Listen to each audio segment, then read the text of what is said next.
Good morning, Dog Nation. I am Brandon Adams, and this is DawgNation Daily, the daily podcast for Georgia Bulldogs fans, presented today by Engineered Solutions of Georgia. We are happy to have you with us. A lot to do on the program today.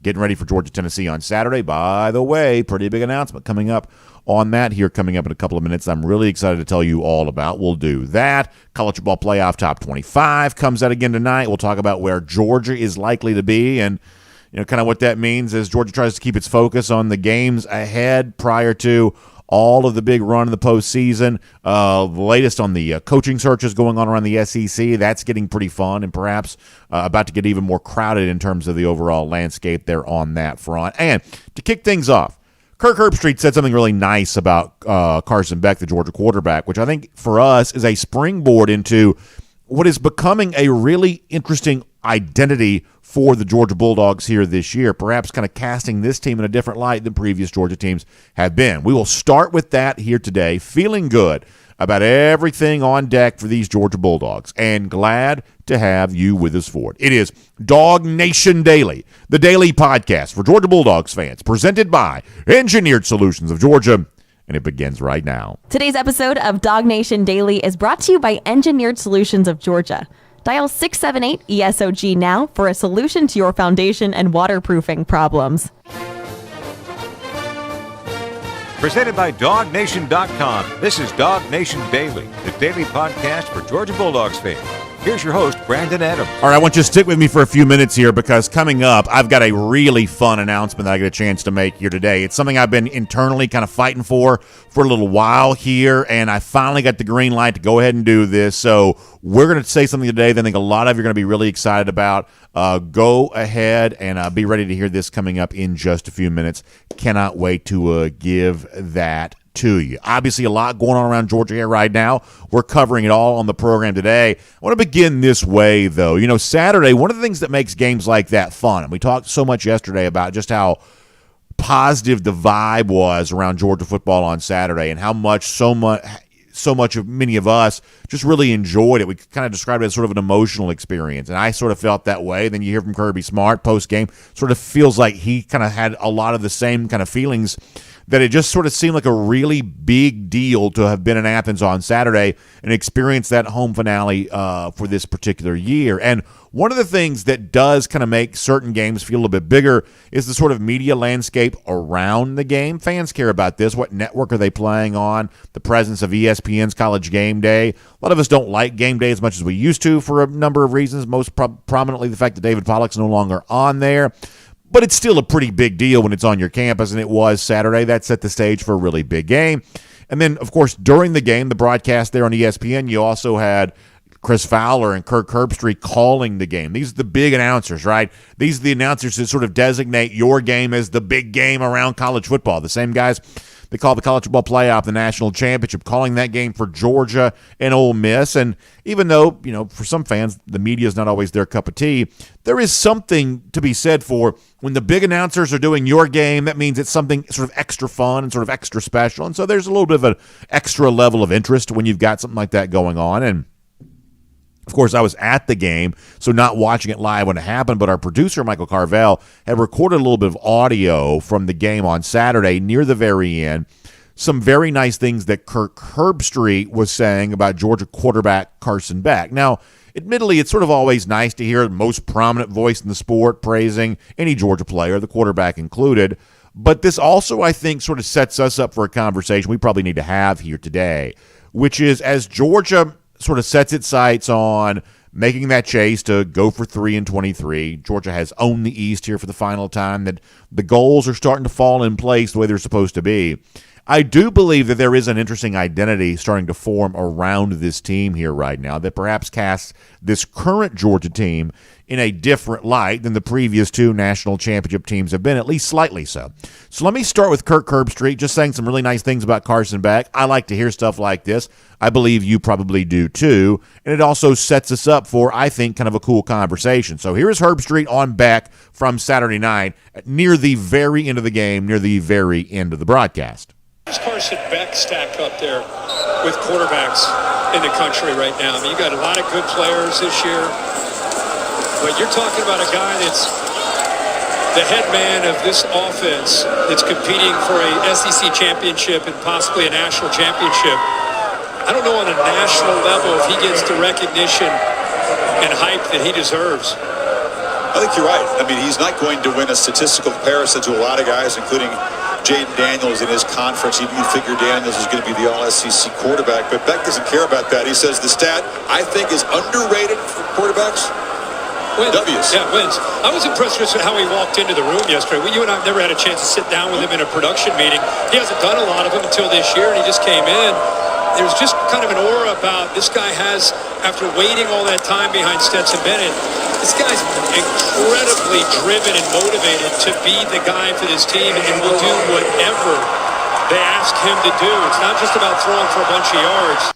I want to spend a couple of minutes on this because there is something about quarterback that makes it different than other positions. And the stuff that Herbstreit is saying there, it matters to me. I do need my quarterback to have an aura. I do. The idea that there's something that you just sort of feel when you're in his presence. And Herbstreit saying that matters. And many of you know what he's referencing, but if you're not aware, I'll explain it this way. The way the broadcasters prepare for the game is by getting a chance to have conversations sort of off the record, unlike press conference stuff. They'll do it with Kirby Smart. They'll do it with key players, including the quarterback. And they sit around like a conference room table or something like that. And it's a very different type of conversation oftentimes than like a regular press conference thing is, where players are generally pretty careful about what they say, where they are, kind of knowing that every word they speak is going to be parsed 1,000 different ways.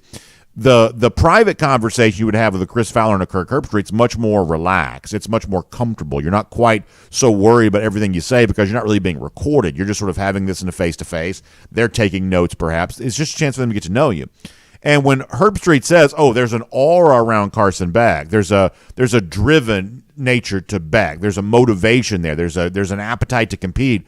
When he's saying these things, the sort of built-in context to all this is, compared to all the other great quarterbacks that I talk to as a broadcaster every single week, I like the aura that exists around Carson Beck. And I would say that means something to me here, because that is something that your quarterback kind of needs to have. And much the same way yesterday we said, hey, when someone like Brock Bowers returns from injury as quickly as he does, not only does that say something really good about Bowers and his willingness to be kind of tough-minded and also an insatiable competitor, but it also says something about the Georgia program, that Bowers believes this program's worth his effort and worth his time, that he could be on autopilot just thinking about the NFL and the tens upon tens of millions of dollars he has a chance to make in that league. But Bowers, as a competitor, says this Georgia team right now is the kind of team that I still want to compete with and compete for and compete alongside the players who are playing here. And that's sort of a validation of Georgia, the fact that Bowers wants to do that. And once again, that Herbstreit says, it says something cool about Carson Beck, that he was willing to wait behind Stetson Bennett, kind of wait his turn and be there waiting in the wings for his opportunity. And now he's getting the chance to appreciate that. And while that says perhaps something good about Beck and his wisdom to allow the world to kind of unfold around him and kind of be patient and wait it out, it does, I believe, also, much like the Bowers situation, say something nice about Georgia, that Beck also viewed Georgia as a program worth waiting on. This is a guy who could have left and gone any number of places, been a starting quarterback more quickly, had perhaps more prolific numbers. He could have done a lot of those things a lot sooner than he's doing them here at UGA, but it certainly seems like Beck saw Georgia as a program worth waiting for. So please understand those words from Kirk Herbstreit, they're not really empty compliments, right? There's a built-in subtext there of, compared to all the other quarterbacks that I have seen for years and years and years of having these private, off-the-record conversations with guys in this situation, I like the aura and I like the feeling that Carson Beck gives off. That is clearly the kind of thing that Georgia's getting good use out of. The fact that Beck seems to really have the intangible qualities necessary to be the kind of quarterback capable of leading Georgia on a mission like go for 3 in 23. But beyond that, I want to kind of move to this. Because the very good, very successful year that Beck is having right now, once again, says something good about him. But it also says something really interesting about the kind of identity that Georgia is crafting for itself right now. Kirby Smart's always very keen on talking about how every team is different. There's a different identity year to year to year. And to a certain extent, we already believe that, but we're also reminded oftentimes of how true that is. And I do believe there's an aspect right now of this Georgia team that is charting a different path for itself than the last two national championship teams have charted. And looking at Beck and on his side of the ball on offense, I think gives you a pretty good example of that. Because while Kirk Herbstreit near the end of the Ole Miss game on Saturday was content to heap a lot of praise on Beck, when the game was over with, Beck was more than happy to shine the spotlight on his other offensive teammates, starting with an offensive line that may have played its best game there on Saturday. I think that one of the lines at one point in time Beck used was that he didn't get dirty at all except for the couple of times that he had to slide when he took off and ran with it. But overall, Beck was certainly more than happy on a night when he was getting a lot of attention on the TV broadcast to put some attention on his Georgia offensive lineman. And this is part of the story for Georgia right now. This is what Beck said after the game on Saturday. Yeah, I didn't get hit at all, so that's obviously a credit to our offensive line, and they played their butt off. In the run game, the pass game, obviously we had a few where I was able to get up in there. They left some lanes, they'll run the ball a little bit, but our offensive line just played out of their mind today. Yeah, I think they did. It was certainly part of an overall very successful Georgia story offensively that Beck's a big part of. But Beck himself very willing and very clear to say, I'm not the only one who had a big night tonight. Did you see the way my offensive line played? And then in addition to that, you've also got a lot of guys back from injury kind of at the same time in a way they have not been thus far this year. That includes Amarius Mims on that offensive line, but it also kind of includes Ladd McConkey and Brock Bowers playing together at the same time. Something we really haven't seen a lot of so far this year for Georgia, but when these two guys are healthy and at their best, they are two of the most prolific playmakers in the SEC, if not all of college football, and you've kind of got them all back together there as well. So once again, Beck's getting plenty of compliments from the likes of Kirk Herbstreit, but after the game, Beck also wanted to throw some compliments in the direction of the entirety of the Georgia offense for the fact that all of a sudden now he's got a lot more toys to play with, and clearly Carson's very happy about that. Here's one more from the quarterback. That's the healthiest we've been all season. We talked about that before the game. Overall as a team, obviously we got a few guys out with some injuries, but overall, that's the healthiest we've been, and we were able to go out there and piece all the parts together. I would say so, to the tune of, more than 600 yards, more than 50 points. And this is kind of the point we're sort of building to here is I think that right now you're seeing Georgia craft an identity for itself that's a little bit different than the previous two teams have been. Now, overall, it still kind of rhymes with the previous years and the fact that Georgia wants to be complementary, wants to be great on defense, great on offense. The combination of the two is really what has allowed Georgia to win national championships in both 2021 and last year in 2022. But this year, I think you can make a case that this Georgia team is far more defined by its offense than any of the last two Georgia teams have been, even though those teams were perhaps sometimes underrated from an offensive standpoint. This team had 98 plays of 20 or more yards last year. But this year's team is maybe just more defined offensively, more recognized for its offense than the last two Georgia national championship teams have been. Let me give you a couple of stats to sort of point this out. First of all, starting with scoring offense. Did you know that right now Georgia is sixth in America in scoring? They are averaging 40.6 points per game. Not very many examples in Georgia football history of a team averaging 40 points per game. Right now, that's what Georgia's doing. And as Kirk Herbstreit said, yeah, you've got a guy like Jaden Daniels in LSU who's having a better year statistically than that, but LSU's also not really a part of the college football playoff conversation right now, nor is Oklahoma, another team that's scoring better than Georgia. Of the teams still in the college football playoff chase who are scoring better than UGA right now, you've got Washington, you've got Oregon, both kind of out of the Pac-12. We also know the overall level of defense played in that league, not quite what it is in the SEC, which perhaps explains why the likes of the Huskies and the Ducks are scoring more than Georgia is right now. Now, those are both stellar offenses, don't get me wrong. I'm just saying there is a little bit of a difference, sort of league-to-league comparison there on that. But Georgia holding its own right now with offenses like the ones out west who are getting a lot of attention. The same thing is true when you look at a different stat.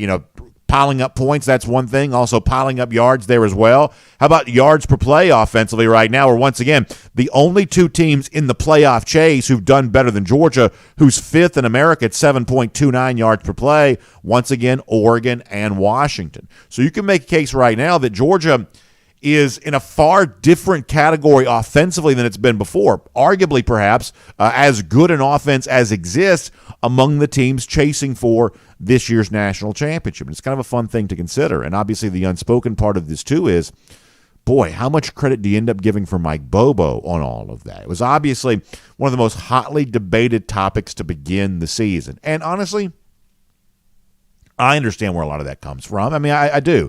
The play caller for any football team is always going to be a lightning rod for discussion, and sometimes that does veer into the nature of criticism. And perhaps there were some Georgia fans who took it too far. Perhaps there were some Georgia fans who sort of overstated their case on this, but that's also the nature of these debates in the social media world that exists from time to time. A lot of people kind of put themselves out there on stuff that sounds a little bit ridiculous, and clearly in the case of the overall performance from Bobo, it's definitely been proven to be ridiculous. But even if there were some Georgia fans who got this wrong initially because of whatever they kind of remembered the previous era of the Mike Bobo tenure as being his offensive coordinator, everybody seems to be on the right page right now. Mike Bobo is pushing all the right buttons for this Georgia offense. Carson Beck is having an outstanding season. Kirk Herbstreit rightly points that out. Beck himself, though, says, look at the kind of year the rest of this offense is having. Did you see what my offensive line did on Saturday? Did you see what Ladd McConkey and Brock Bowers can do when they're playing on the same team together? How about the emergence of this running game? How about the entire, breadth of all the weapons I have a chance to distribute the football to? It's a really special thing for Georgia happening on this side of the ball right now. And as the Dogs get ready to go for 3-23 and move through the rest of this regular season, face Alabama in the SEC championship, then whatever comes after that, Georgia can go into battle knowing it has got as high a powered of an offense as anybody else in college football. And that's going to make the next couple of months very fun for UGA fans. My name is Brandon Adams, and this is DawgNation Daily, the daily podcast for Georgia Bulldogs fans. We are presented today by Engineered Solutions of Georgia, and we're happy to have you with us no matter how you get to us today. Live on video, we start 9:45, 1st and 15, DawgNation.com and the DawgNation app. 10 a.m. after that across all video platforms, whichever one you choose to use. Just glad to have you with us. Radio, Athens, Sports Radio 960 The Ref. Podcast, on-demand audio, anywhere you want it, anytime you want it. Just pick a platform that works for you. We'll be there for you, and we're just glad that you've chosen to be there with us. Also, a big thanks to our friends at Engineered Solutions of Georgia, who make it all possible for you today there as well. Foundation waterproofing issues, those are the kinds of things I want you to think about, and I want you to think about Engineered Solutions of Georgia when you see evidence of that around your house. You had a little bit of rain lately. That means water creeping in. Perhaps you see those sort of damp areas, wet spots, residue where water was, maybe in your garage. Sometimes even worse than that, down in your basement, you get that little standing water stuff that sort of shows up, kind of water kind of creeping in through the windows or something like that. Whatever the thing that happens that causes that to occur. You know it when you see it. When you see it, I want you to know Engineered Solutions of Georgia is the solution for that problem. Foundation stuff the same way, because if this water issue goes unchecked, pretty soon you'll have a foundation issue there too. And so that's why I want you to look for those signs of like the cracks in the sheetrock, perhaps, or the stair-step cracks in the bricks on the outside of your house. And I want you to remember, the BA said this is what Engineered Solutions of Georgia exists to do. These are the kinds of problems they exist to solve. They have an entire team of engineers on staff. There's nobody else in our marketplace that put that level of resource to work for you when it comes to your foundation and your waterproofing issues. That is what they're all about. They're also proud partners of UGA. It's fun to support those who support the Dogs, and it's always, always very gratifying to me when those of you who've been with us for a long time choose to support Engineered Solutions of Georgia, a partner of ours and a great friend of ours for as long as they have been there as well. So if you got a foundation issue, if you got a waterproofing issue, or if you think you might, go ahead and have that phone call. Give them a call at simply 678-ESOG now. Simply dial 678-ESOG now. Engineered Solutions of Georgia, proud partners of UGA. They are a source and a solution for your foundation and waterproofing issues. Make sure you check them out today. All right, we are going to do a couple of things here. Connor Riley in a few minutes. Looking forward to that. Also, I promised you, special announcement. That's only a couple of minutes away here, there as well. So stick with me here. I'm going to give that to you here. Something I've been hoping to be able to do. Now I get a chance to do it. We'll do it here coming up in a couple of minutes. Prior to that, though, let us go around the doghouse here today. And tonight, the College Football Playoff Top 25 will be re-released. Been asked a couple of times here. Ultimately, it doesn't really matter very much. We always say this is the caveat, but it's still somewhat interesting. I like this kind of thing. It has been asked, okay, will Georgia move from number 2 to number 1 tonight? There was no movement with the CFP top 25 last week. Everybody right there in the top 8 all stayed the same, right? You had a couple of teams sort of fall out of the back part of the top 10. Oklahoma obviously lost 2 Saturdays ago, but the top of the poll, the kind of top 8, sort of stayed where it is. And by the way, if you really want to know kind of like the prevailing narrative of this season, the sort of narrative through line that sort of run through this, it's a lot of these teams kind of preseason top 7 or 8. Teams have been ranked in the top 7, 8 for most of the season. They're just not losing very much. Now, you do have situations where sometimes the wins are a little closer than they're supposed to be. That was true last Saturday for Texas against TCU, for Washington against Utah, for Oregon against USC, for Florida State against Miami. Some of these games were a little closer than they were supposed to be, but nonetheless, the prevailing narrative this season in college football is highly ranked teams, for the most part, have been winning week to week to week. That's why the landscape for the 4 college football playoff spots are as seemingly crowded as they are, because the higher ranked teams just are not losing very much right now. That is a big part of all of this. So tonight, after not really seeing much of a shakeup last week, do you see more of one? I certainly think there's a strong possibility now that Georgia has a second ranked win, because remember, the overall argument for Ohio State's been, best pair of wins of any team in the country. They beat Notre Dame. They beat who's the other one? Beat Penn State. But now the Penn State win doesn't quite feel quite as good anymore because Penn State lost again, fired its offensive coordinator. It seems like a Nittany Lions season sort of spiraling here a little bit. The Notre Dame loss already been kind of devalued because they've lost, or I should say the Notre Dame win for Ohio State somewhat devalued because they've now lost for a third time. Georgia gets a dominant win, convincing win against a top 10 ranked opponent. There is probably the chance here that Georgia could move to that number 1 spot. And if that is the case, then perhaps internally it gives Georgia just a little bit more of a challenge here of keeping the focus where it needs to be. Georgia's kind of a weird spot here. The next couple of weeks against rival teams who obviously would love to make their season by either beating Georgia or even playing well against Georgia. And Georgia kind of already knows its fate. It's playing in the SEC championship. It's got aspirations far greater than what the next 2 weeks sort of, afford for UGA, but trying to keep the focus where it is, and being ranked number 1 tonight perhaps makes that even a little bit more difficult for UGA if that's the case. The one thing we do know is right now Georgia and Kirby Smart are saying all the right things about all of this, even going back to Saturday night. Georgia winning the division actually by the virtue of Tennessee's loss to Missouri earlier that day. But in terms of celebrating the SEC East and even reflecting on the final division winner on this side of the league in the history of the conferences that moves away from that format next year, as you might imagine, on Saturday night, Kirby Smart wasn't having any of that. This is how little regard he gave winning the division after the game against Ole Miss. This is Kirby Smart from Saturday. No. Sports staff will be looking at Tennessee and Georgia State. I mean, we got to break down the games we got. So there's nothing different logistically. I mean, tomorrow morning we'll wake up and we'll go to work on Tennessee. What does it mean to you to go to 3 straight SEC title games? It's the expectation, man. I mean, that's what we expect to do. I mean, in a roundabout way, what Smart is saying there is obviously true, is that at a place like Georgia, you've got the resources to win, but those resources come coupled with the expectations that you do just that. And winning doesn't mean having a good season or making it to Atlanta. No, winning means using that as a springboard to go out and win 2 straight national championships. So, the idea that, you celebrate the SEC East. I mean, hopefully you celebrate it a little bit. I enjoyed it last year in Starkville when the team kind of did that. They had the homemade signs that they had taken some fans and things like that.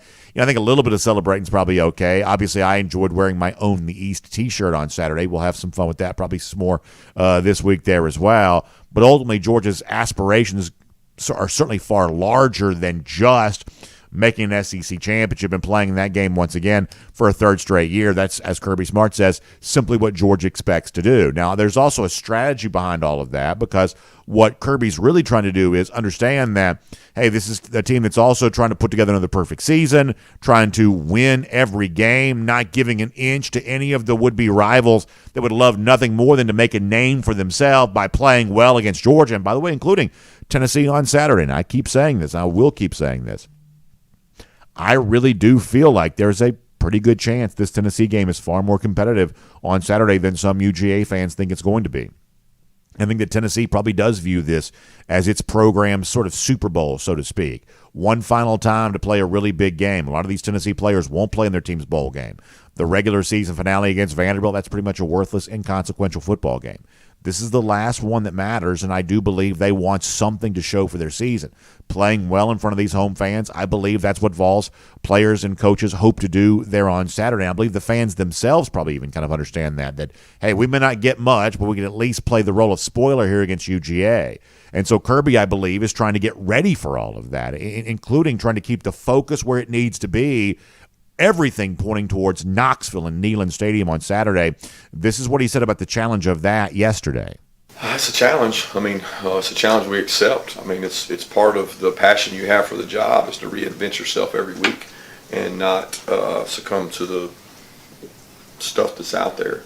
And it's something we take a lot of pride in. And our players believe in what we tell them. That's the number one thing. You gotta have the trust of the players or your messaging doesn't work.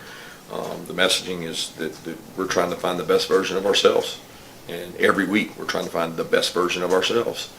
And that doesn't change based on who we play. So a couple of things here. Thing number one is, boy, you want to really kind of measure the level of buy-in that a program like Georgia has on a Saturday like this. When you, tangibly speaking, perhaps don't have a ton to play for, how well do you still play? Knowing that your opponent needs this to sort of salvage something for their season, you just want to get the win so you stay unbeaten. You just want to get the win because excellence, pursuing that week to week is just what you do. This tells you a lot about Georgia. But here's the other thing. You know, if you're a part of DawgNation, if you're a UGA fan, you sort of want to do everything you can to make the game feel as big as it's supposed to be. After all, you know, last year the Georgia-Tennessee game was the biggest game of the season. Tennessee fans were hoping this year's Georgia-Tennessee game would be the biggest game of this season there as well. Unfortunately, the Vols just aren't quite good enough to make that the case. We predicted that might be true. As it turns out, it is. So if you're a Georgia fan here, what you want to do is do everything you possibly can to make this game feel big so that Georgia, the team, will have the emotion to feed off of going into Neyland Stadium on Saturday. And this is where I'm very, very thankful to say DawgNation Invasion can play a big role in all of this. On the Tennessee River on Saturday, so many Georgia fans have been excited about this for months. Of course, we appreciate R.S. Andrews Kroger and the Dog Cave for bringing it all to you. We are so excited about all of that. And what I'm really excited about right now, perhaps maybe more so than anything I've gotten a chance to tell you over the course of the last couple of months here, is that for those of you who wanted to be a part of the DawgNation Invasion and you just simply weren't able to kind of get in there quick enough on that, because we sold this out as fast as we've ever sold anything out. We sold this out so quickly there on all of that. Well, I've got some good news for you. I have asked, and they have granted me this, that we've kind of shifted some stuff around, and we've made some room on the boat for the DawgNation Invasion on the Tennessee River for a few more Georgia fans. Now, listen, it's not 1,000 of you. We can't do that. This is like a small number of you. But if you really wanted to be a part of this and weren't able to do it, this is your time to be able to do that. So here's what I want you to do. If you're watching me live, if you're on DawgNation.com, right there next to the video player on DawgNation.com, there's a link to click, and you can be on the waiting list for this.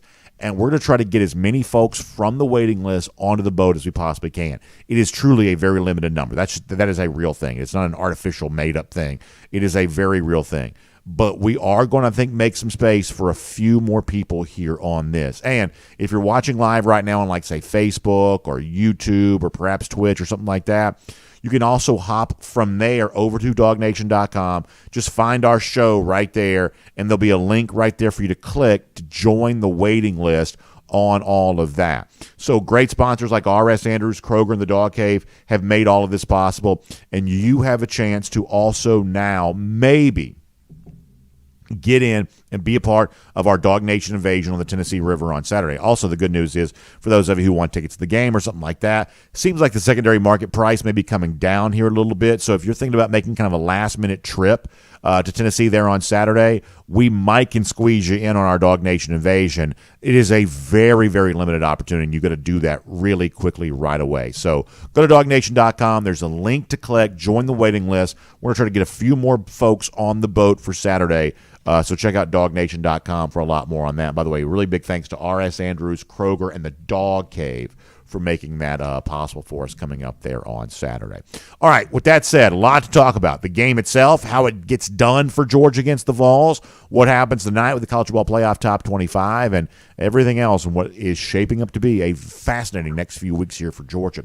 Let's cover all of that ground right now here with Connor Riley on DawgNation Daily, presented by Engineered Solutions of Georgia. From Athens and across the SEC or wherever the recruiting trail may lead, here's a DawgNation.com insider. All right, let's say hello to Connor Riley, DawgNation Daily, presented by ESOG. And Connor, I want to start with the news of tonight. College Football Playoff Top 25 set to be re-released. I thought that Georgia might move to number one last week. Ultimately, though, there was no change near the top of the rankings a week ago, kind of a static rating from the College Football Playoff Selection Committee. Now that Georgia has a second-ranked opponent win, and it was a top 10 win as convincing as it was against Ole Miss, is this enough tonight, in your eyes, for the committee to leapfrog Georgia ahead of Ohio State and for Georgia to wear the number one ranking into Neyland Stadium on Saturday? Yes, in part because also I think that Penn State win looks a little bit less impressive after what happened there in Michigan. And while, yes, that's a quality win for Michigan, and they have, I think, on a week-in, week-out basis, been the best team in college football this season. You saw what Georgia's A game looked like on Saturday against a team that was ranked in the top 10 by the College Football Playoff Committee. And I think when you factor that in, along with the fact that Missouri just pistol-whipped Tennessee on Saturday, that's another quality win for Georgia, for a team that Missouri, I think, is probably going to be ranked in the top 10. Not just this week, but possibly to end the season there. So I think Georgia has a much better resume now than it did 2 weeks ago.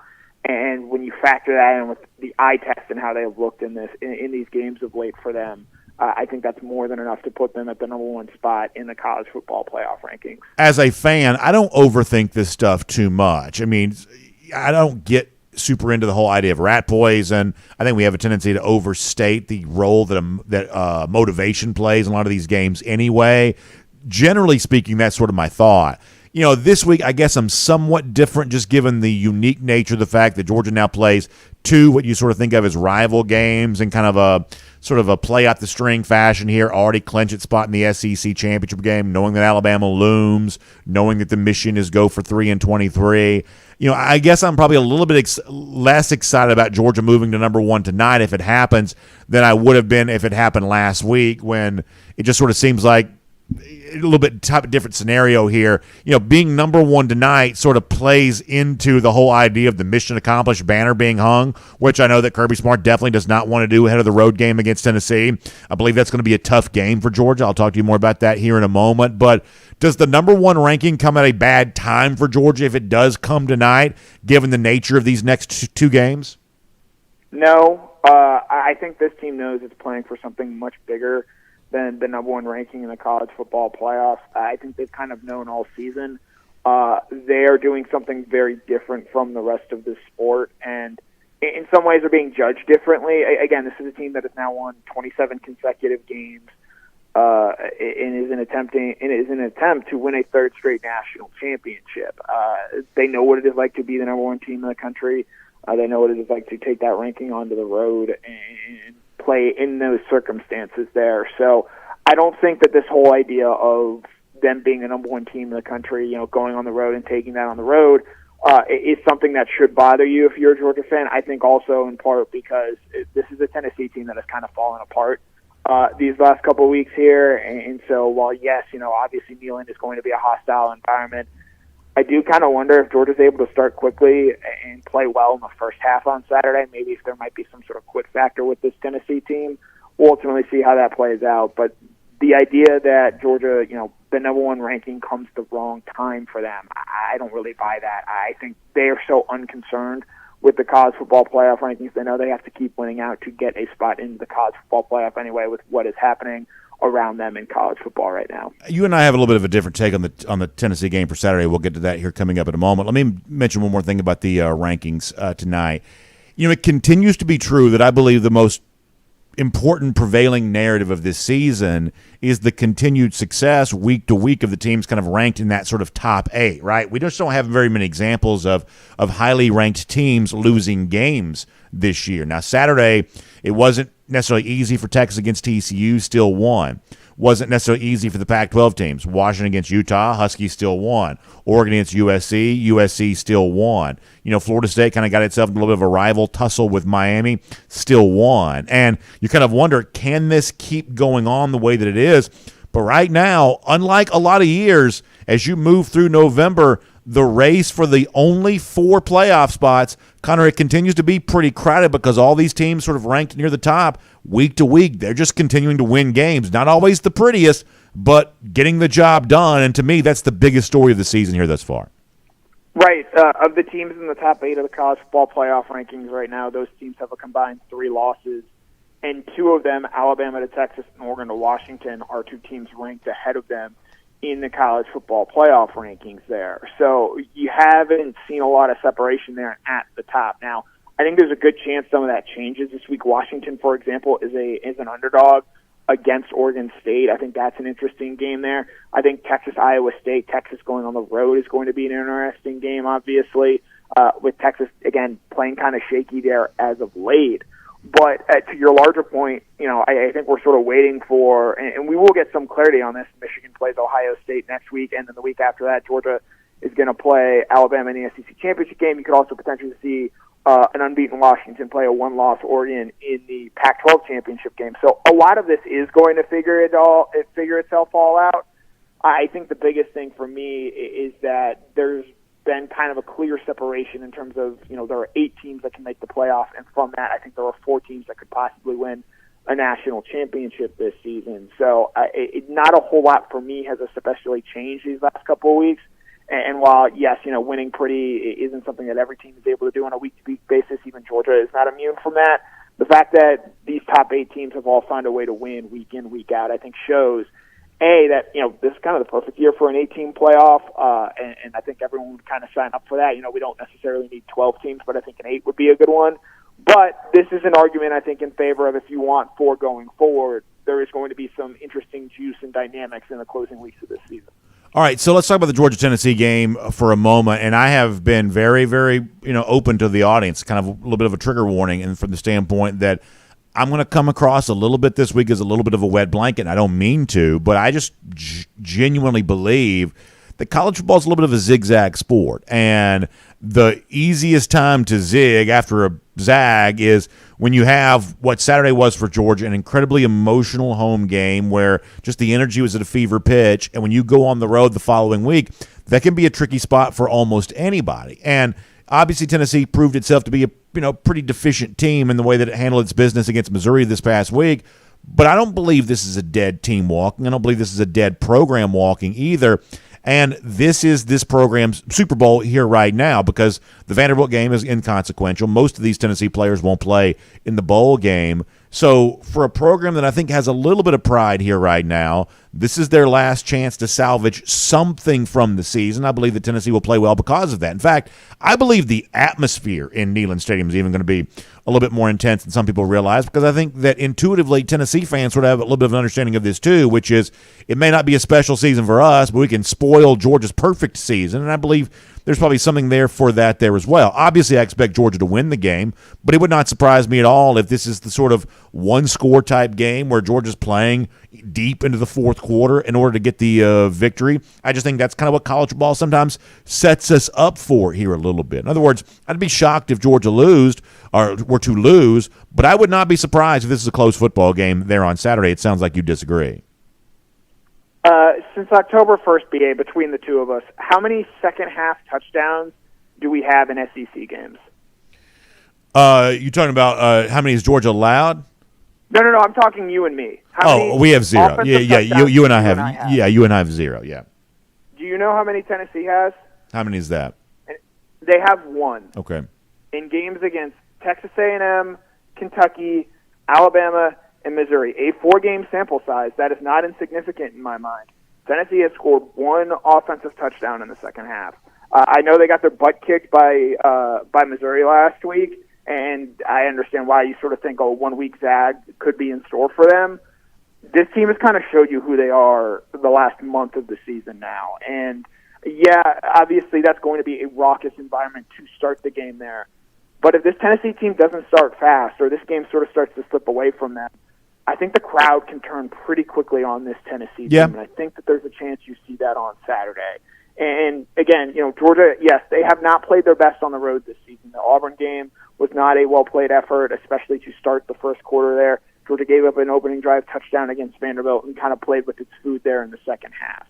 But I think that this is a Georgia team that, again, knows what's in front of it. And to be honest, I think they're kind of relishing the opportunity to maybe go in there and potentially embarrass Tennessee. I think this team greatly enjoyed a season ago doing that when they came into Sanford Stadium. And the fact that they can once again maybe put Tennessee in their place a little bit, I actually think is maybe a reason to be more excited for what this team could possibly do on Saturday. And I'll also gladly admit this. I sort of preached some of the same stuff prior to the game in 2021, which is sort of a lost football game. Almost no one remembers that because Georgia's played in so many big games. But I thought that Neyland Stadium on the road in 2021 was potentially a tricky spot for Georgia, and Georgia completely dominated that football game. So I have expressed concern about this trip before, and only to have it proved not to be the case. Georgia's actually handled business here in Neyland pretty well the last couple of times it's traveled up there. So I've been wrong about this in the past. So that's at least fair to point out. And I also agree with what you're saying about the kind of start that Georgia gets off to in a game like this has the potential of really mattering. Kirby mentioned the value of running the ball successfully on the road. He mentioned that yesterday. All the more reason why what Georgia showed you on the ground, getting Kendall Milton going the way that he did against Ole Miss. Obviously, the presence of Dejon Edwards matters here there as well. If that tandem, if the Georgia running game is what it showed itself to be there on Saturday, then I believe that Georgia has unlocked an entirely new dimension of achievement, both on the road at Tennessee and also anything else that comes the rest of the way here. Yeah, I thought Kendall Milton had his best game as a Bulldog on Saturday, and when you add that in to what Dejon Edwards has been able to give you this entire season in terms of consistency standpoint, you have a really potent rushing offense. Now, James Pierce is obviously a name to know for Tennessee, the edge rushers that they have there, and I think Georgia's offensive line is going to need to play well once again. They played great, I think, in the wins over Florida and Ole Miss, less so in that game against Missouri, which was a little bit interesting there. But I do think that this is a Georgia team that, again, they just played their best game of the season. And I think you are right to point out, college football, when you're working with 18 to 23-year-olds, it can be a little bit of a yo-yo sport where, think back to earlier this season, Pitt had just gotten demolished, and they go and somehow beat Louisville at home. Like that's just sort of the tenure of the sport. But I also think at the same point in time, I think the Tennessee game means a good bit to Kirby Smart. Do you know that since he was promoted to Alabama's defensive coordinator in 2008, he has not lost in Neyland Stadium in the times that he has played there, and he has played there every year because, obviously when he was with Alabama, they were playing there every other year, and then at Georgia, they won in 2017 in big fashion, they won in 2019 in big fashion, and they won in 2021 in big fashion.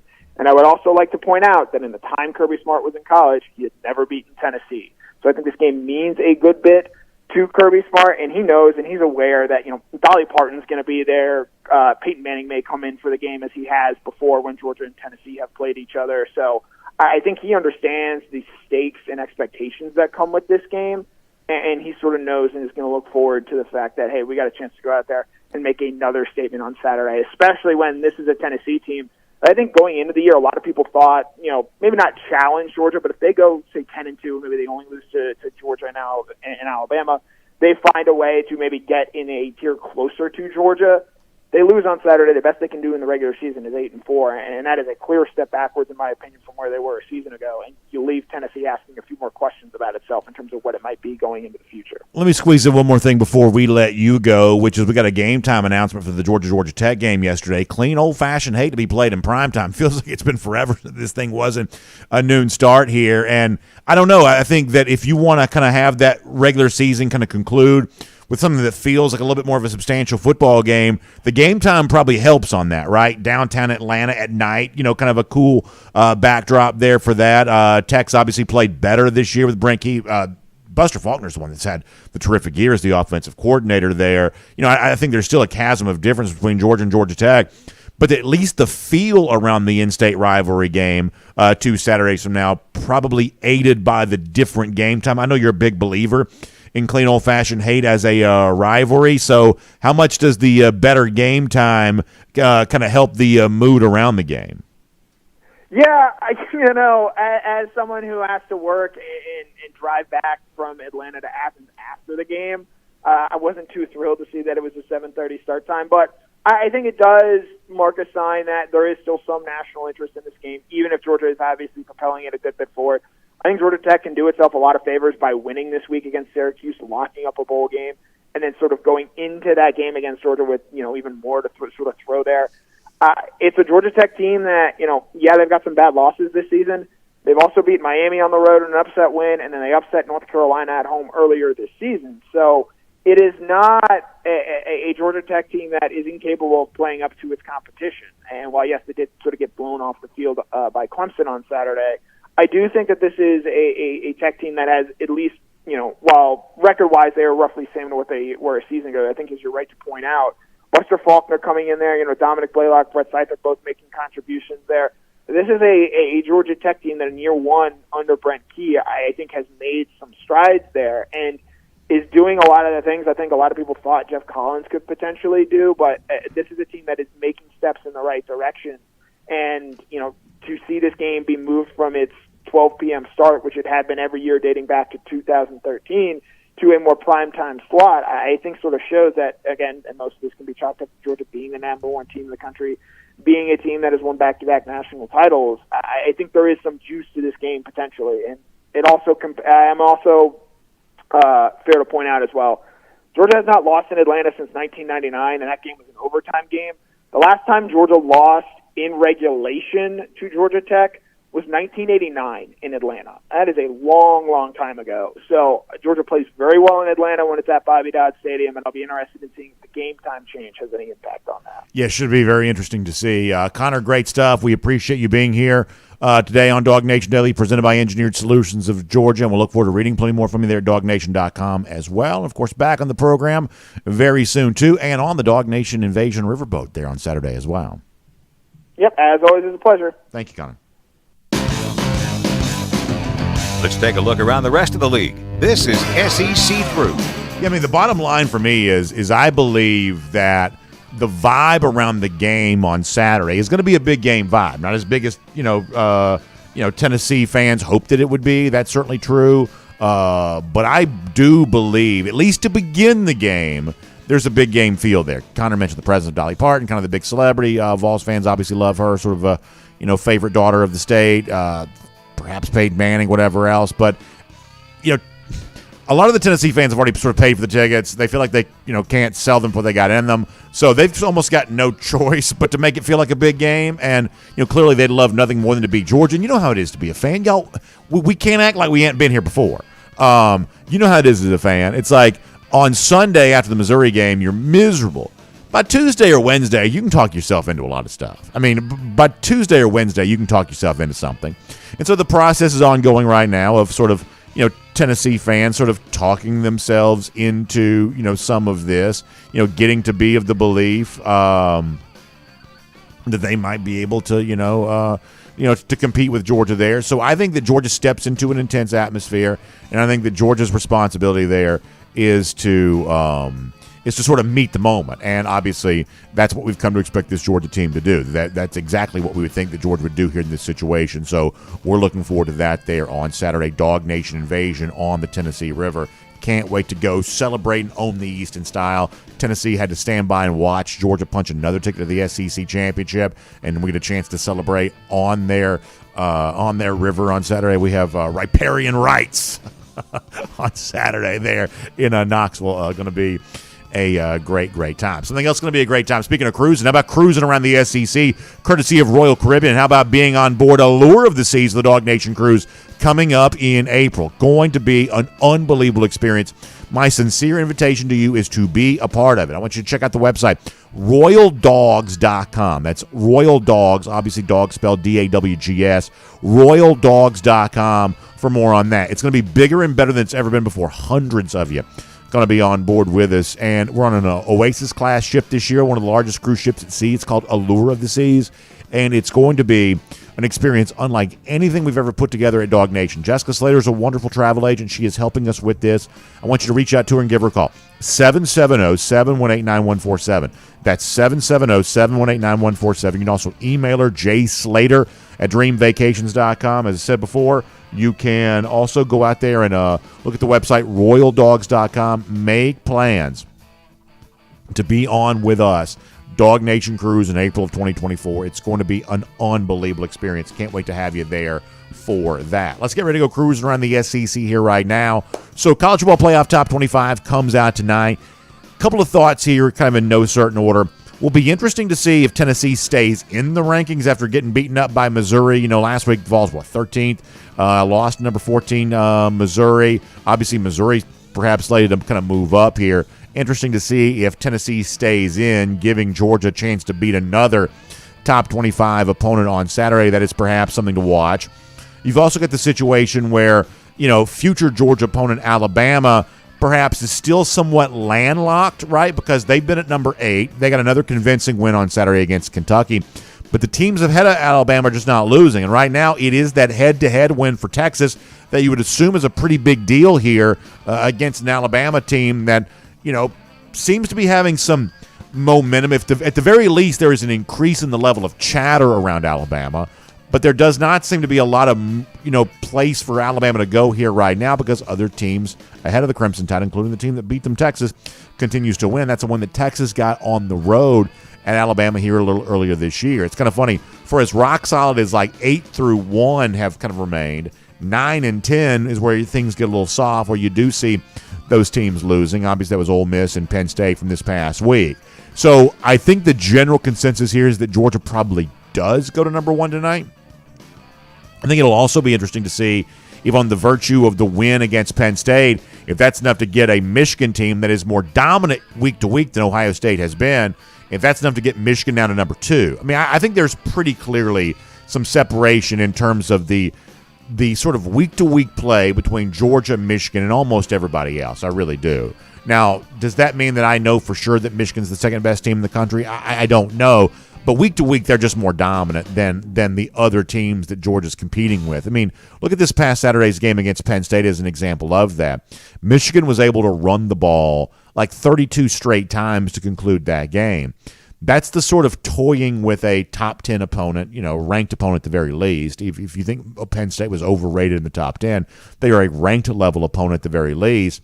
And Michigan was so disrespectful of the Penn State offense. They said, we're just going to run the ball every single play because we know you can't do enough offensively to challenge us. We're content to be very conservative here. That's at times over the course of the last couple of years what you would see Georgia choose to do when it had almost, they would never admit this, but the actions speak louder than words, almost no respect for the team that they were playing. That's just sort of what Georgia would do in a situation like that. Michigan able to do that against Penn State there on Saturday. So if you moved up on the basis of eye test, now paired with impressive resume-boosting win, you could go Georgia number 1, you could go Michigan 2, and slot down Ohio State there to 3. You know, last week we saw Washington not able to jump ahead of Florida State into that 4 spot, even though I thought that Washington probably had the better overall resume. You know, now Washington gets another win against Utah, although it was closer than experts thought it should be. You know, Florida State scuffled a little bit with Miami. Is the door open there for that? I'm not quite so sure. Ultimately, probably doesn't matter very much. But I think the overall takeaway here for the CFP Top 25 is a week ago with very little movement near the top. Is there more room for some of that movement here on this particular Saturday, on this particular week? We'll watch that and see how it goes. Something else we're watching very closely here right now is what's next in the chase for coaches with jobs open now at Texas A&M and Mississippi State. The big story here is that yesterday, former Georgia defensive coordinator, now very successful head coach at Oregon, Dan Lanning, announced that he was not a candidate for anybody's job. He said, as in as clear and uncertain terms you can possibly get, that he wasn't leaving Oregon for anything. And you really did not give himself very much wiggle room on that. So if you're A&M and you wanted to swing for the fences with the best possible coach you could hire right now, I believe that was Lanning, and Lanning does not want the job, which gives you, I think, a little bit of an idea of what Dan thinks he has right now at Oregon. This is a program that kind of moves into the Big Ten next year, given the level at which they're recruiting, given the fact that I believe they're going to probably be in the college football playoff this year, I would favor Oregon over some of these teams to make this year's college football playoff. You're talking about a situation where Oregon enters the league perhaps just behind, like, say, Michigan, Ohio State in terms of the overall Big Ten pecking order, ahead of a team like Penn State, which just seems to be floundering, far ahead of, like, say, UCLA and USC, and probably better resourced overall than Washington is. That in the kind of the new Big Ten that's not going to stretch from coast to coast, in this new Big Ten, Oregon is a lot closer to Michigan, Ohio State in terms of the overall pecking order than they are to almost anybody else, and perhaps Lanning recognizes that. Now, the one thing I'd kind of wonder about is, what about the revenue disparity in terms of the agreement that Oregon had to make to come into the league? What about the travel challenges, knowing that they're so far removed from the geographic center of the conference? Seems like right now that's not a huge consideration. I mean, the Ducks are really killing in recruiting, and Dan Lanning, a very young guy, is very quickly establishing himself, I believe, as one of the best coaches in college football, and that's not a guy that right now Texas A&M is going to be able to kind of go out and get. For Mississippi State, their job is also open too, and this is one of those things where, the job is probably harder in a new SEC, even though the week-to-week schedule for Mississippi State might be a little easier, especially if the league stays at an 8-game conference schedule. You're talking about being able to keep your 4 non-conference games, which gives you a chance to sort of pile up some wins. You're not playing the SEC West on a near weekly basis anymore. That you could make a case that the landscape for Mississippi State might be slightly easier moving forward, given the fact that you're not playing Alabama, LSU every year the way that you have there in the past. But it's still not obvious to me what kind of coach this program is going to be able to attract. Like one of the names you hear, a little bit like a Willie Fritz from Tulane. That's a name that sort of shows up here. I kind of floated the idea of Dan Mullen coming back.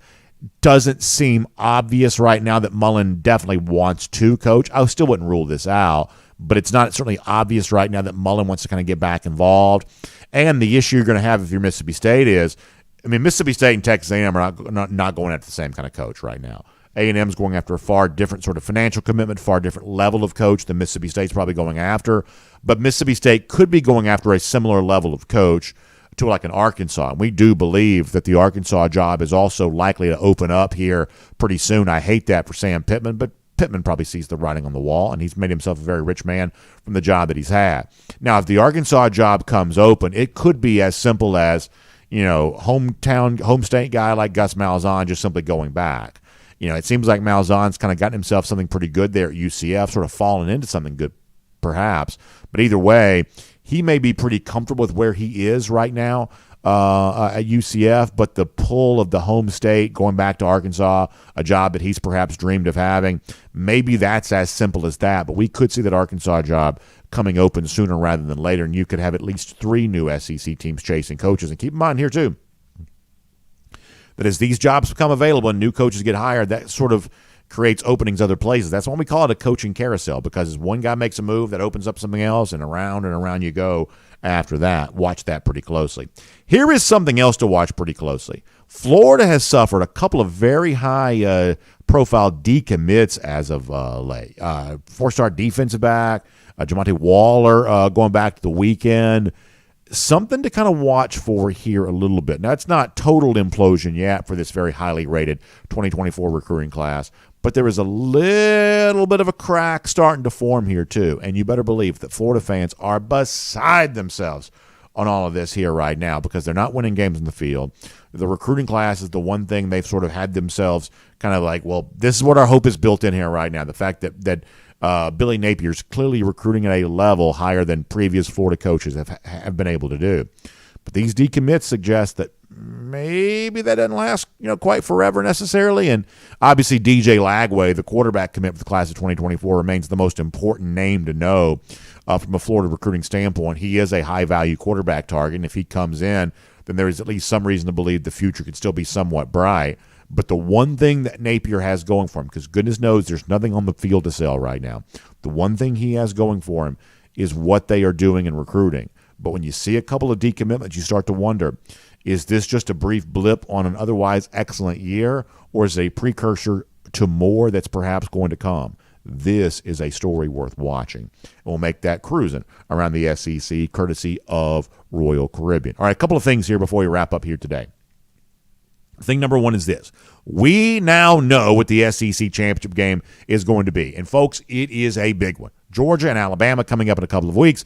That means travel plans are being made to be in Atlanta for the big showdown when it takes place. And you know by now, if you're making those plans to come into Atlanta for this particular weekend, when you think about your hotel destination, I want you to think about right where we are here in this Dunwoody area, just a little bit outside downtown, midtown, Buckhead scene, but a wonderful spot with great access. You're coming from the airport. There are 2 MARTA stations right here where we are that allow you to get to and from the airport very easily. Or you can use that same transportation to get into downtown for the game, or midtown Buckhead if you want to do some nightlife and some shopping and some things like that. You can use all of that on those MARTA stations that are right here around where we are in the Dunwoody area. But I think one of the things you're going to love is what there is to do right here in Dunwoody there as well. A couple thousand hotel rooms that gives you a chance at potentially some great savings. Also a couple of hundred restaurants, every kind of cuisine you could want, fine dining, fast casual, anything in between. Right here in the Dunwoody area, you've got all of that. 300 different shopping experiences there too. So you want to get stocked up on all those Christmas presents and things like that.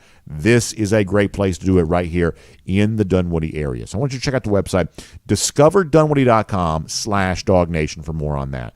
That is discoverdunwoody.com/DawgNation to make your plans to come and stay kind of outside the hustle and bustle, safe, family-friendly, super fun, right here in the Dunwoody area.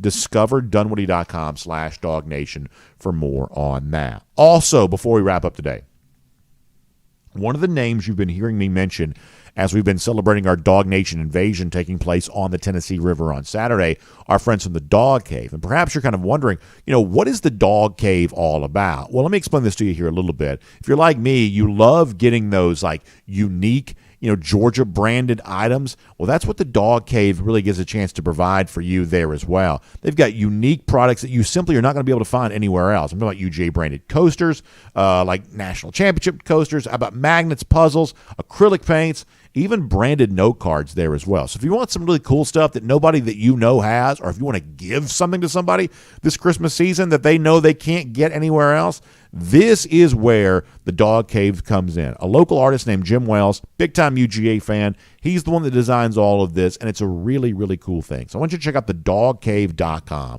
for more on that. Dogcave.com, thedogcave.com for more on that. And of course, by now you know the Dog Cave is also a big sponsor of our DawgNation invasion on the Tennessee River. And as we wrap up here today, let's give you out a couple of golden shoes. One of my favorite things about the job I get to do, especially for those Georgia home games, a chance to hang out with some of y'all, meet you, say hello to you, pose for some pictures, and really just enjoy our time together on those rare Saturdays. We get a chance to all be among 93,000 of our closest friends there for a Georgia home game. Of course, the home finale this past Saturday was no different, so a couple of golden shoes with that in mind. Let's show you some of these here right now, including our first one. Doghouse Podcast writes in saying, it was a pleasure meeting Brandon Adams in person after the Dogs beat down of Ole Miss on Saturday. I listen to DawgNation Daily every day. Well, listen, I can't tell you how much I appreciate that. For sure, he also gives you the hashtag Georgia Bulldogs, Brock Bowers, DawgNation.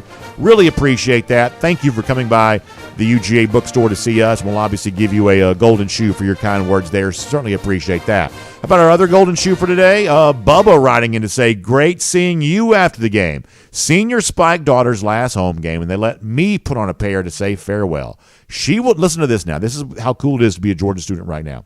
She will graduate never having lost a home game in her 4 years at UGA. What a tremendous thing. And how about Bubba there sharing that touching moment with his daughter?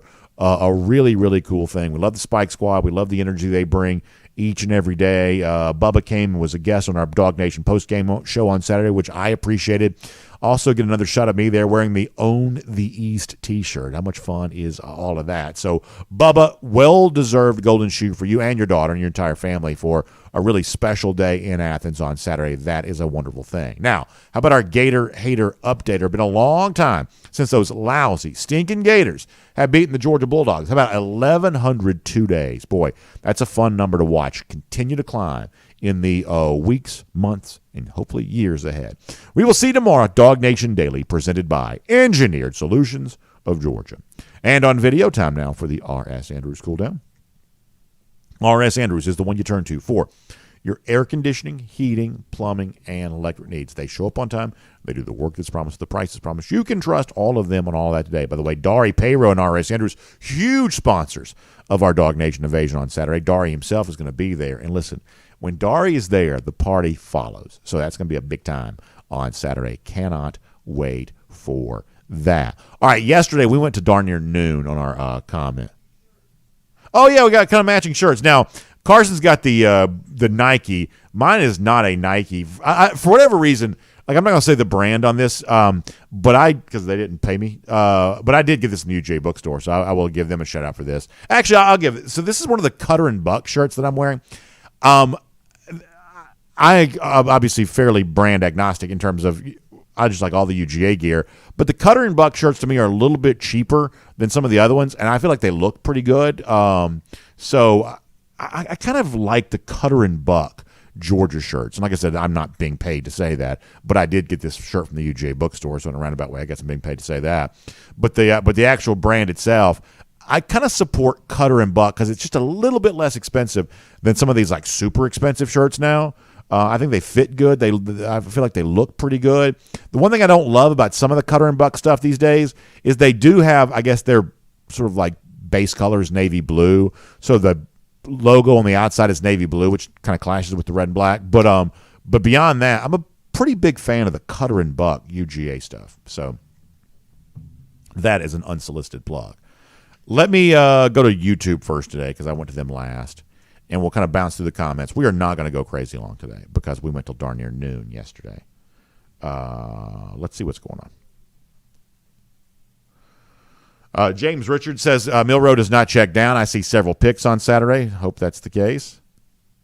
Jonathan Aaron says, is Kroger going to refund the money for all the red food coloring you bought, which is very funny.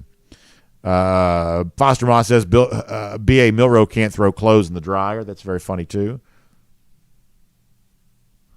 Cassie Turner says, I still think you should have one BA a noon, go all the way to noon, BA. Well, one of these days, maybe we will. Problem is they have me doing other stuff here sometimes. Work to get the podcast ready and things like that. And so if I go too long with y'all, that delays me getting the podcast published, which is not a good thing usually.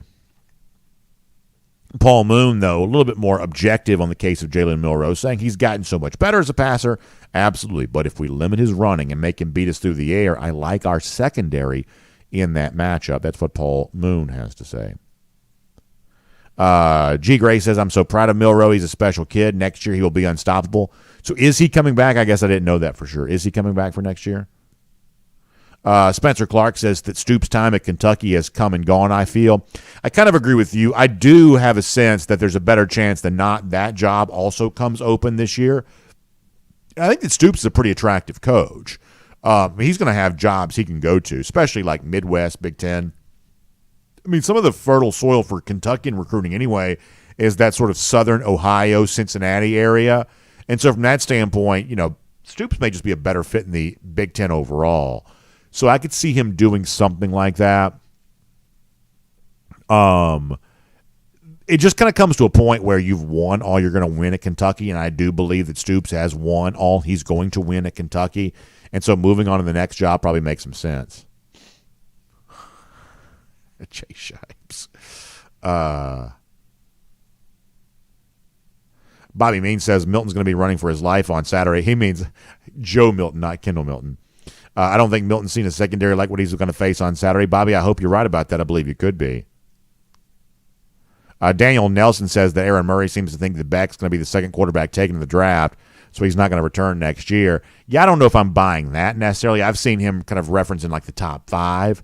I can tell you this, if Carson Beck is the second quarterback taken, he is definitely not coming back.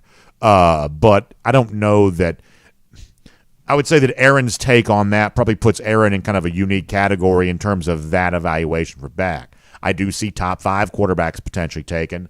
And if you're the 5th quarterback taken, then you would probably think strongly about coming back, I would assume. I also saw some chatter this week that apparently Quinn Ewers is thinking about coming back, which I'm very surprised by. Very surprised by. I'm not really quite so sure what that's about. Maybe he also kind of sees what we've said before, which is next year's quarterback crop perhaps a little less deep than this year's is. But, boy, what does that do to the situation at Texas for a guy like Arch Manning? Pretty interesting. Pretty interesting. Zebulon Owen also pointing out that Beck didn't participate in senior day. And so I said the other day I think that Beck was technically a senior, although I guess maybe he is. I'll be so glad all these COVID guys are gone because all of that's very confusing. And I don't mean that to say I want the players to leave. I'm just sort of tired of that weird designation. Frederick Meredith says, I fully expect Kirby to have this team locked in and laser focused, which is why I'm expecting them to splatter whack Tennessee, which is funny phrasing. Yeah, so once again, I think you're probably right. However, I think here's the thing that I might kind of slightly disagree with.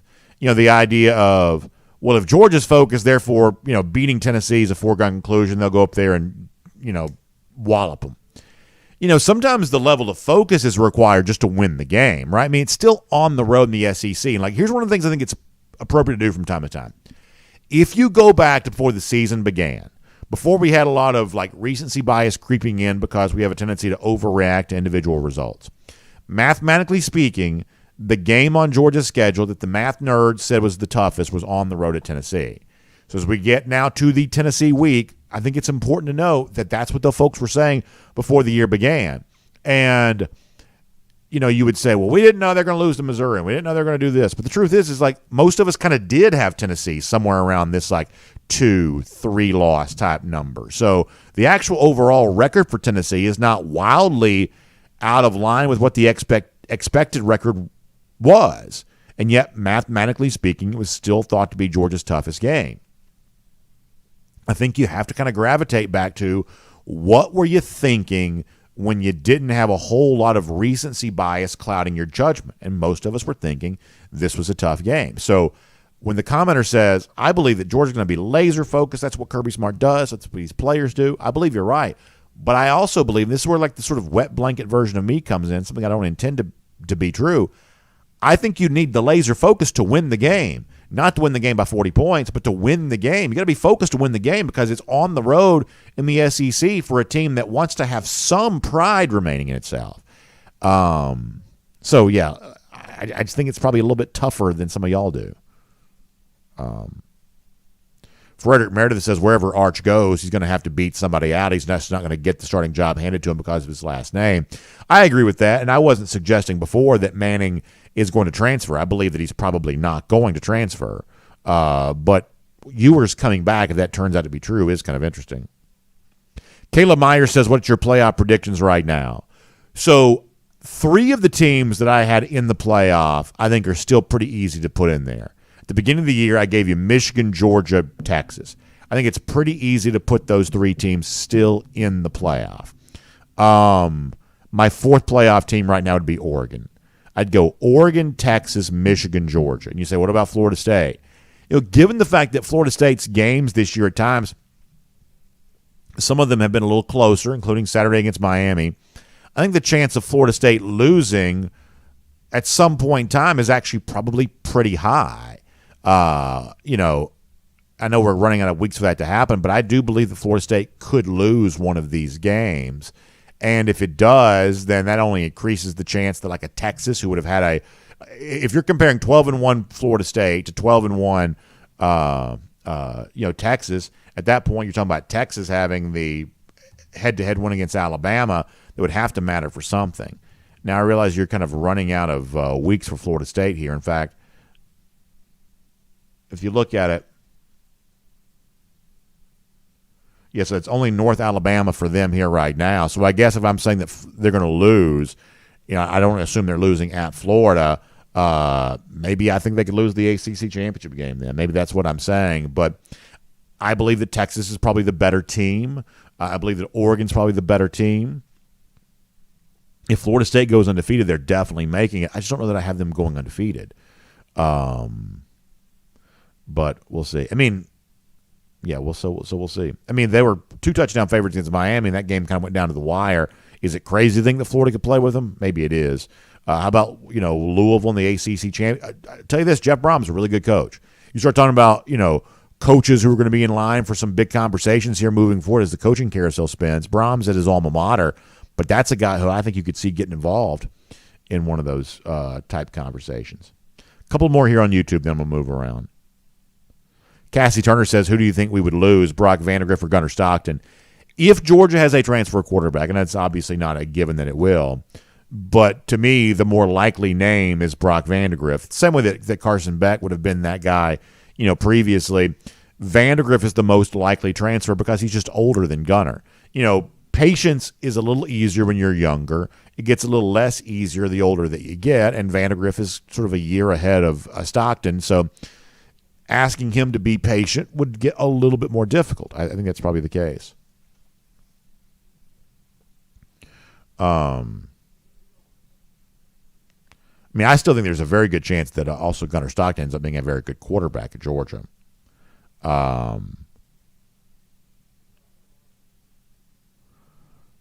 Matt Presley on the subject of Arian Smith. Yeah, I don't know what Smith's future holds. And listen, a lot of us have really been a big believer that Smith can be a terrific player, and I think there's still a chance he has a terrific moment at some point in time this year. Obviously, for a guy with that kind of speed, he has the sort of home run potential.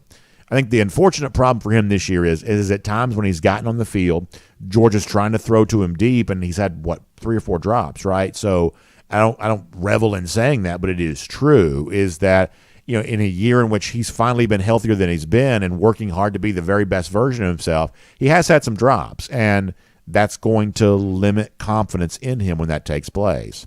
And listen, I know full well the talent that he brings to the table, but that's kind of the issue that you're dealing with there. John Hendricks says he'd rather a guy like Vandagriff go way out west to a place like Oregon as opposed to a place like Auburn. Well, here's the thing. When you look at the overall weakness of last year's transfer portal market for quarterbacks, if Vandagriff wanted to go somewhere, he would obviously have plenty of options. You mentioned Auburn.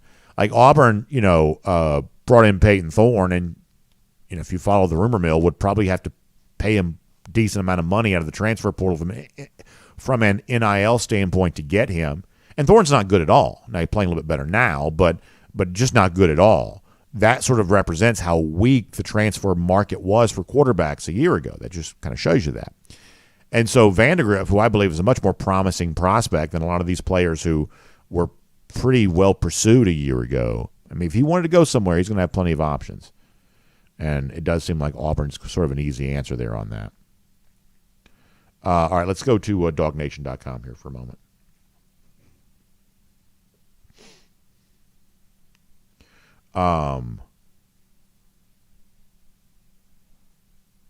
Let's see what B-Mac mentioned the fact that Arian Smith's only got 4 receptions thus far this year. Yeah, it's been a tough year for him, no doubt about that. And the other thing that Arian suffers from a little bit is the veteran receivers that Georgia has, the guys who played a lot in the SEC, are really giving Georgia a very strong contribution. I would say that Georgia right now is very happy with both of its transfers, Ra Thomas and Dominic Lovett. Obviously, Ladd McConkey is one of the best in the SEC. Marcus Rosemy-Jackson is a very dependable hand. The guys who played the most are giving Georgia a lot of success, and it's a tough lineup to crack right now at wide receiver. And once again, I say this as someone who is a genuine believer in Arian Smith's talent, and I definitely value the blazing speed that he has. But there is something to be said for sometimes just sort of getting caught up in the numbers game, and that may be kind of what he's dealing with. Matt Rukavine also pointing out that Georgia now has the second longest streak in the Associated Press poll of being ranked number 1 behind just the USC teams from the early 2000s, surpassing the Miami team of the early 2000s to move into this number 2 spot. Yeah, when you think about dominance in college football, this is kind of it. This is about as dominant as anyone has been. I just believe that there is so much value if Georgia could win a 3rd straight national championship. It would give them such a unique piece of history that nobody else has. But they're kind of bumping up against that already with these kind of streaks of being ranked number 1 and things like that. It's just really, really something. Ken Holcomb on the subject of Ladd McConkey being a sure-handed deep threat. He sure is. Sure is.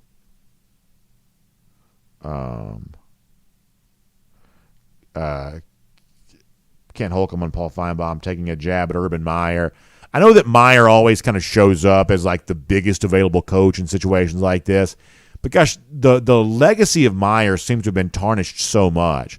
A total embarrassment as Jaguars coach. it kind of ends pretty badly for him at Ohio State. Didn't end great for him at Florida. You almost wonder, like, at this point in time, I don't think you get the same pizzazz from hiring a guy like Urban Meyer anymore. I don't think you get that. B-Mac says, if Missouri could hold Tennessee to 7 points, can we hold them to less than 20? If so, I like our chances. That's a very, very, fair assessment of the situation. B-Mac says, I want Michigan to make it into the college football playoff again, and hopefully they play Georgia and their fans rent out the stadium for an after party. Yeah, I remember that from the post-game show a couple of years ago. That was very funny. Very funny. I mean, y'all, think about what this could be, and I use could as a very operative phrase here. There's a chance that Georgia's playoff run the next few weeks, once you get there, could be Alabama, Texas, Michigan. Or it could be like, say, Alabama, Florida State, Michigan, which have a huge implication as kind of regional rivals who don't play each other very much. Y'all, the run that Georgia could go on, if it does go on a run, could feature some of the biggest wins, biggest opponents this program could possibly play. Because I can tell you, this year's SEC championship, now we're not going to hype it up too much till we get there, but this year's SEC championship is going to be massive, massive. And with all the chatter, we haven't even really done a lot of the Harbaugh stuff lately. We just haven't had time to. But with all the chatter that's out there around Michigan right now, my gosh, how big would a Georgia-Michigan potential national championship be? I really do think that if you get Pac-12 champ Michigan, or let's say Pac-12 champ Big Ten champ, Georgia, and either Florida State or Texas, I really believe that in kind of the final year of what we think of as traditional college football, they're going to push the traditional Rose Bowl. They're going to have the Big Ten champ against the Pac-12 champ in the Rose Bowl. I could be wrong about that. I've been wrong before, but I believe that's likely to play out, which means that the Sugar Bowl in New Orleans for a spot in the national championship game, assuming that Georgia's able to get there, would either be Georgia against either Florida State or Texas. Boy, that'd be massive. If it plays out that way, boy, that'd be massive. That'd be massive. B-Mac says Florida State will probably be in if it wins out. I don't disagree with that. It's just a matter of, can it win out? Or, I sort of preach the idea of them being vulnerable to a loss, but then when you look at the schedule, you're putting a lot of eggs into the Louisville basket in the ACC championship game as a team capable of getting that done. Speaking of which,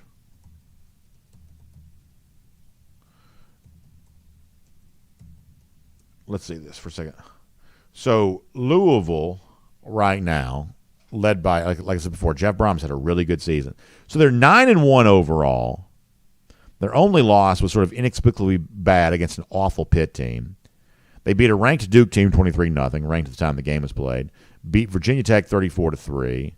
Kind of slipped past Virginia last week 31-24. So let's watch them this Saturday. They're at Miami. They got in-state rivalry, Kentucky, at Miami. Those are the final 2 games for Louisville.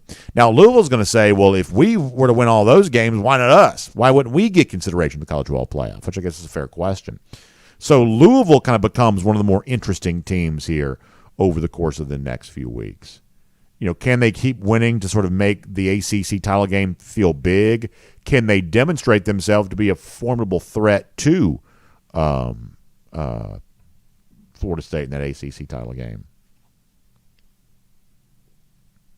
Thor Rule says a one-loss Pac-12 champ or a one-loss ACC champ does not get in over Georgia if we somehow lose to Bama. Yeah, if you start – see, the issue here thus far is there just haven't been very many losses from these top teams. But if you did get a situation where, a Florida State somehow were to lose, a Washington were to somehow lose, if you start getting into the situation where now you've got these like 12-1 conference champions, it becomes a little bit easier for Georgia to get that consideration if it were to somehow lose to Alabama. The team that might be in a weird spot is Alabama. What if Alabama is like the 12-1 SEC champion, and it's undefeated Florida State, it's undefeated Washington, it's undefeated Michigan, and it's like 12-1 Texas. I mean, the thing that people tried to sell a week ago, and you kind of wonder how much of this is really true, is there a chance that if Georgia were to lose, the SEC gets excluded from the college football playoff? because of the fact that Texas beat Alabama. I don't know. It seems still kind of far-fetched, but in that particular scenario, it could get really, really tricky really, really fast, at least worth considering.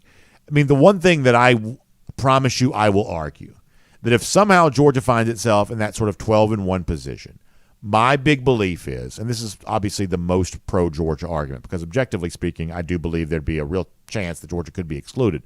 But like subjectively speaking, sort of arguing on behalf of Georgia, the argument is, hey, Georgia's the two-time national champion. If you're going to take it from them, the title, take it from them on the field. Don't take it from them in a boardroom. Don't take it from them in a convention hall of a hotel. Don't do that to Georgia. Make them earn it one way or another on the field. Thor Rule says, what if Bama loses to Auburn? Iron Bowl, I think, is going to be interesting for in a couple of respects. A, maybe Auburn's playing a little bit better right now. B, the Auburn program has a history of playing a little bit better against Alabama than it does certain teams, and Hugh Freeze, as a different coach at a different program, also has some success against Alabama. Could be worth considering. All right, let me go to Facebook for a moment, then we got to go after that. Yeah, I mean, to me, one of the big takeaways from our conversation here today is that Louisville becomes a very interesting team here the next couple of weeks, assuming they continue to win. They become a pretty interesting team. All right, over here at Facebook for a moment. William Camacho says we've got talent on both sides of the ball as well as special teams play. I love that. Caleb Squire says, can you tell us what kind of recruiting momentum we picked up Saturday night with Athens being so electric? I know a lot of recruits were present. Yeah, I mean, obviously a lot of this is going to be reflected in sort of like the 2025s who were there. I think the one big 2024 question that sort of remains is like what's happening with Cam McKell, the young man out of Statesboro, who, by the way, had a really good performance in the playoff win for Statesboro the other night. But like you said, like a lot of this is going to be reflected in what Georgia's able to do with the 2025s. And like one of the guys who was supposed to be there was like a Juan Gaston. You start thinking about those line of scrimmage guys for 2025. That's where this is going to be a really big deal. But here's the other thing too, Caleb, is Jeff Sintel told us this on the postgame show. The other 2024 that was in Athens for the game on Saturday was Nitro Tuggle, the wide receiver. The presence of that atmosphere, the fact that Nitro was present and in the building after a lot of weeks in which a lot of folks were wondering a lot of stuff, is the specific tangible benefit of the Ole Miss game. The fact that it creates the possibility of Georgia holding on to Tuggle and not kind of losing him to sort of NIL world that we live in now, that could be a pretty big deal.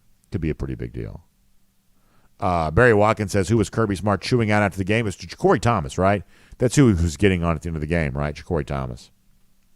Matt McCall looking to see a big play from Javon Bullard. You could perhaps see that coming up here. Jerry Russell says Louisville has a terrible loss to Pitt. Yeah, it's a horrible loss. Pitt's a bad team. But that was also one of my picks. If you go back and watch Go with the Flow presented by R.S. Andrews, we were on Pitt in that game against Louisville on that particular Saturday because, as I mentioned to Connor, college football is a zigzag sport. And when you have the emotional home win, Louisville against Notre Dame, and the next week you go on the road to like sort of a stuffy, antiseptic NFL stadium to take on a Pitt team that seemingly got nothing going on, sleepy and boring, and no one's paying attention, it gets pretty tough in games like that. It really, really does. And so the Louisville loss to Pitt is the exact example of what I'm talking about here with the fact that college football is very zigzaggy. Highest of highs, you beat Notre Dame. Lowest of lows, you lose to Pitt. And the very best teams overcome that. I expect Georgia to overcome the gravitational pull of sort of zigzag factor in college football. But it's part of the reason why I don't think that Saturday is going to be easy. I just don't. Matt Rukavina says, say it with me, Tennesseeing ain't Tennessee-believing, which is very funny. Keith Folds is not buying my nonsense. He's got the Dogs winning 45-10. Avion Curry says when Georgia wins Saturday, it would cap an 8-0 regular season for the third consecutive year. No other SEC team has pulled that off since the conference went to an 8-game schedule in 1992. That's a great stat. Georgia trying to go perfect regular season in conference for 3 straight years, something that no one else has done. Avian, that's a great number. Thank you for that. Great number. Scotty Barnes says the Dogs are on another level. Boy, it certainly feels that way right now.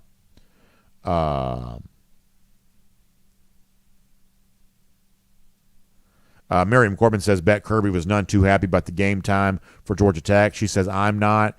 Yeah, I'm guessing Kirby was probably not happy about that. See, here's the one thing that Kirby doesn't want to say because he knows that y'all disagree and he didn't want to publicly, be on the wrong side of y'all. Kirby loves noon games. Loves noon games. Kirby would take every game at noon if he could get it, I believe. Now, every now and then I'm sure he probably appreciates the idea of the really intense atmosphere the later start provides. But Kirby believes that his job is made far easier on a noon start. You can wake the players up. You can give them a good meal. You're right there to the stadium. You're not sitting around waiting all day. Game is over. You can either take care of your recruiting business if you're at home. You also start the clock on the following week a lot sooner. I can promise you Kirby was not happy about Georgia Tech being at 7:30. There is zero doubt that's true. Zero doubt that's true. Robert Hanna says Tennessee will not lay down on Saturday. Dogs have to stay focused. I agree with you on that. Final comments over here at YouTube one more time. Jay Shipe says went through a lot of zigzags as a kid. There you go. Frederick Meredith says that Jalen Milroe can be a frightening proposition for any defense if he's not turning it over. Yeah, he's a very dangerous athlete. No doubt about that. Ron Clark says the difference between UGA and Louisville is we were expected to beat Ole Miss. Yeah, I'm not saying that. I mean, there's a lot of differences between Georgia and Louisville, obviously. And I'm not saying that the Louisville thing is a harbinger. I'm just saying that's the example of the sort of zigzag that college football provides. But you're right. Georgia and Louisville are very different teams. You're right about that. Frank Patterson says in Arian Smith's defense, who we talked about a little earlier, Beck is not as good of a deep ball thrower as Stetson was when it comes to accuracy. Maybe that's the case. He says, truthfully, that has been the only weakness this season other than he's been great. Yeah, maybe that's the case. But, I mean, I don't want to harp on this too much, but I do believe that Arian had some just legitimate, genuine drops. But, like I said, I don't take any great pleasure in saying that. Paul Moon, speaking of Florida flips, we talked about some of those earlier. You also have to look at the very strong possibility that Nasir Johnson, the defensive lineman, is also going to flip away and eventually come to Georgia. And former Florida commit Mekhi Boro, maybe he's heading down a similar path here. At DawgNation.com to wrap it up. Thor Rule says that Michigan could be number 2 tonight. I believe it could be. I believe it certainly could be. Thor, I believe you could be right about that. Randy Hall says, how many UGA players make the All-SEC team? That's a really good question. Who are the best cases right now? I saw where Malachi Starks was a semifinalist of the Bednarik Award. I guess I'm a little bit concerned. Not concerned. This is not a thing to be concerned about. Is Georgia going to have a award winner this year? Because, Georgia's got a really good streak of, national award winners, right? I mean, I guess Bowers hopefully will still win the Mackey Award. So maybe, even though he's been injured, so maybe that keeps the streak alive. But who are the other Georgia players who can win national awards? Starks was a semifinalist for the Bednarik. I don't hear much for him winning the Thorpe Award. Doesn't really seem like they've got a Butkus candidate this year. Offensive line, are they going to win the Joe Moore? I'm not so sure. They never seem to.